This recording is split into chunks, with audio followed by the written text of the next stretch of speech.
उधर बात करते हैं उत्तर प्रदेश की एक अपराध जगत से जुड़ी हुई खबर की। अमेठी की सड़कें बनी खूनी खेल। जी हां, बाइक सवार युवक पर ताबड़तोड़ फायरिंग की गई है। लोहे की रॉड से हमला भी किया गया है। गंभीर रूप से घायल अंकित को जिला अस्पताल और फिर लखनऊ के ट्रामा सेंटर में रेफर किया गया। इस वारदात ने इलाके में सुरक्षा की बड़ी चिंता पैदा करती है। और पूरी रिपोर्ट में देखिए कि बदले की आग ने कैसे एक शांत गांव को दहशत में बदल दिया है। पागलपन की हद पार, इंसानियत शर्मसार, बदले की आग, जीशान हत्याकांड, गुस्से का तेवर, उठी खूनी लहर, रॉड और डंडे से वार, जानलेवा प्रहार। अमेठी एक बार फिर से धरती सत्यमेव जयते के जगह बदला ही न्याय है कि स्याही के रंग से रंगी गई। गौरीगंज के गुर्जर टोला में सूरज ढलने से पहले ही रंजिश की आग भड़की। दिन दहाड़े कार सवार हत्यारों ने एक युवक को दौड़ाया, गिराया, रोड से पीटा और फिर गोलियों से छलनी कर दिया।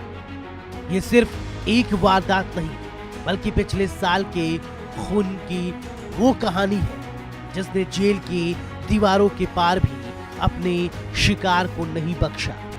क्या ये बदले की दास्तां यही खत्म होगी या अमेठी में अभी और खून बहना बाकी है?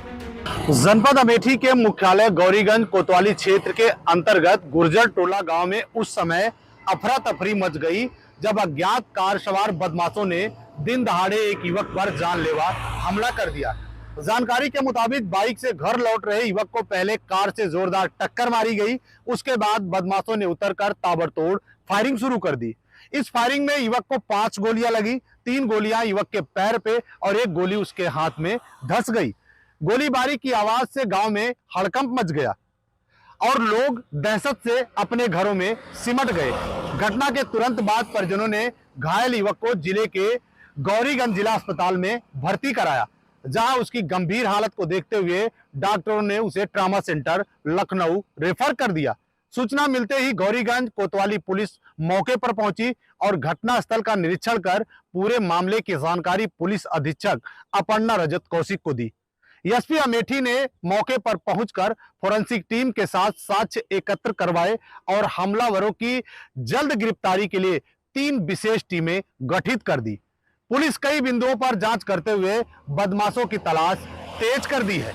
सोमवार गौरीगंज के लिए ये दोपहर किसी डरावनी फिल्म के क्लाइमेक्स से कम नहीं थी। गुर्जर टोला गांव की शांत सड़क अचानक तेज रफ्तार कार और चीखने चिल्लाने की आवाजों से भर गई। हमलावर आए और उनका निशान सिर्फ एक था, अंकित सिंह। अंकित को शायद अंदाजा नहीं था कि वह मौत की इस बिछाई गई बिसात पर अपने आखिरी कदम चल रहे हैं। हमलावरों ने पहले उनकी बाइक को तेज टक्कर मारी। अंकित गिरे और फिर दरिंदगी का मंजर शुरू हुआ। लोहे की रॉड से वार किया गया और फिर ताबड़तोड़ गोलियां दाग दी गई। कुल 5 गोलियां, 3 पैर में, 1 हाथ में, मानो बदला लेने के सनक से कानून और इंसानियत दोनों की धज्जियां उड़ा रही। अमेठी के गौरीगंज कोतवाली क्षेत्र में बाइक सवार युवक अंकित सिंह पर हुए जानलेवा हमले की गुत्थी अब लगभग सुलझती दिख रही है। घायल अंकित सिंह के पिता बिमलेश सिंह की तहरीर के आधार पर पुलिस ने 6 नामजद और 3 अज्ञात लोगों के खिलाफ मुकदमा दर्ज किया था। वहीं पुलिस की विशेष टीमों ने त्वरित कार्रवाई करते हुए अब तक 8 हमलावरों को गिरफ्तार कर सलाखों के पीछे पहुंचा दिया है, जबकि एक आरोपी अभी भी फरार है। पुलिस का कहना है कि उसे भी जल्द ही पकड़ लिया जाएगा। पूछताछ में पुलिस के सामने चौंकाने वाली साजिश का खुलासा हुआ है। हमले के पीछे इस्लाम नामक व्यक्ति का नाम सामने आया है, जिसका बेटा जीशान 1 वर्ष पूर्व ही एक घटना में मारा गया था। उस मामले में अंकित सिंह और उसके 2 अन्य साथी आरोपी थे और इस मामले में अंकित सिंह जेल भी जा चुका था। बेटे की मौत का बदला लेने के लिए इस्लाम ने संदीप के जरिए इमरान से संपर्क किया। इमरान ने पैसे से कई बदमाशों को इकट्ठा कर अंकित सिंह पर यह जानलेवा हमला करवाया था। फिलहाल अंकित सिंह का इलाज लखनऊ ट्रामा सेंटर में चल रहा है और हालत गंभीर बनी हुई है। लेकिन इस हमले की कहानी सिर्फ आज की नहीं, इसके तार पिछले साल हुए जीशान हत्याकांड से जुड़े। पुलिस ने चंद घंटों की तफ्तीश में ही बदले के स्क्रिप्ट का पर्दाफाश किया। जीशान की हत्या का मुख्य आरोपी अंकित था, जो पहले ही जेल से बाहर आया था। अपने बेटे की मौत का दर्द जीशान के पिता मोहम्मद इस्लाम को सोने नहीं दे रहा था। इसी दर्द ने उसे एक ऐसा खूनी जाल बुनने पर मजबूर किया जिसने भाड़े के शूटरों के जरिए अंकित पर हमला करवाया। ये हमला सिर्फ गोलियों की आवाज नहीं थी, ये न्याय की गुहार को अपने हाथ में लेने की वो खतरनाक सोच थी जिसने अमेठी के वातावरण में दहशत का जहर घोल दिया।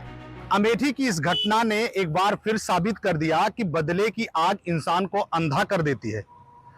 बेटे की मौत का दर्द इतना गहरा था कि एक पिता ने खुद दूसरे के बेटे को मौत के घाट उतारने की साजिश रच डाली। हालांकि पुलिस ने तेज कार्रवाई करते हुए ज्यादातर हमलावरों को गिरफ्तार कर लिया है और एक आरोपी को जल्द गिरफ्त में करने की बात कर रही है। लेकिन बड़ा सवाल यही है कि कब तक समाज ऐसे खूनी बदले की कहानियों का साक्षी बनता रहेगा।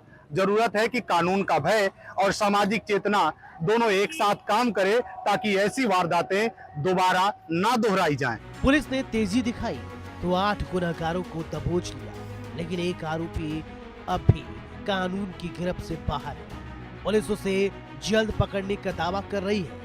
सवाल ये कि जब बदले की भावना इतनी गहरी हो जाए, वो जेल से बाहर आए अपराधी का पीछा भी न छोड़े, तो क्या न्यायपालिका की धीमी गति ही इन सड़क छाप फैसलों को जन्म नहीं दे रही है? गौरीगंज का गुर्जर टोला आज भी दहशत में, और रंजिश की ये आग क्या वाकई पूरी तरीके से बुझ चुकी है? थाना प्रभारी गौरीगंज को अंकित सिंह के परिजनों ने सूचना दी कि अंकित सिंह जो मनसापुरवा गुर्जर टोला थाना गौरीगंज के रहने वाले हैं, इनको कुछ कार सवार बदमाशों ने गोली मार दी है। इस सूचना पर तत्काल थाना प्रभारी घटनास्थल पर पहुंचे तो परिजनों द्वारा इनको हॉस्पिटलाइज कराया जा चुका था। प्राथमिक उपचार के बाद डॉक्टरों के द्वारा इनको हायर सेंटर बेहतर इलाज हेतु रेफर कर दिया गया है। डॉक्टरों से जो ओपिनियन मिली है कि इनकी स्थिति सामान्य है। परिजनों से तहरीर प्राप्त कर उचित धाराओं में अभियोग पंजीकृत किया जा रहा है। पुलिस अधीक्षक महोदया द्वारा 3 टीमों का गठन करते हुए पूरे केस को वर्कआउट करने हेतु तथा उनकी गिरफ्तारी हेतु सभी को लगा दिया गया है। सभी जो भी आरोपी होंगे इनके विरुद्ध सख्त कार्रवाई की जाएगी। तो ये थे रंजिश की जंग, जहां पिता के बदले की सनक ने एक बार फिर गौरीगंज की धरती को खून से लथपथ कर दिया। हम उम्मीद करते हैं अंकित सिंह जल्द स्वस्थ हो और पुलिस जल्द ही फरार आरोपी को गिरफ्तार कर इस अध्याय को समाप्त करे। लेकिन इस बदले के संस्कृति पर लगाम लगाना आज भी अमेठी पुलिस के लिए एक बड़ी चुनौती है। उधर ग्रेटर नोएडा की